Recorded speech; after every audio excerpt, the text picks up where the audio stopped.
एडिकी टिके सूक्ष्म देखा जाउथिबा खंडिया भूतटीए दरकार पड़िले एडे विशालकाय घूर्णिझड़े परिणत हो जाइपारे ताहा गतकाली मयूरभंज जिले में देखा मिलता। मयूरभंजरे होइथिबा एही प्राकृतिक विपर्यय एक अत्यंत दुखदायक घटना, किंतु प्रकृति जेतेबेले रुद्र रूप धारण करे सबकिछि निमिषक मध्यरे छारखार हो जाए। कहार घर भांगिछि तो कहार फसल मध्य नष्ट हो जाइछि। अनेक पुराणा गछ उपुड़ी पड़ा फल जोगाजोग विच्छिन्न होइछि। गरीब लोकंक मुंड उपरु चाल उड़ी जाइछि।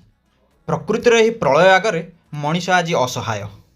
आमे आशा करुछु प्रशासन खूब शीघ्र एही प्रभावित अंचल पहुँची लोकंकु साहाय्यर हाथ बढ़ाइबे।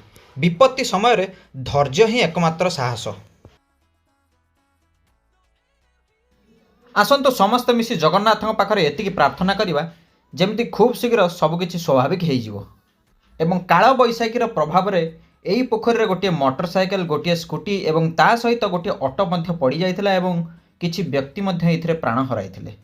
वीडियोटी को अधिकरु अधिक मात्रा शेयर करंतु।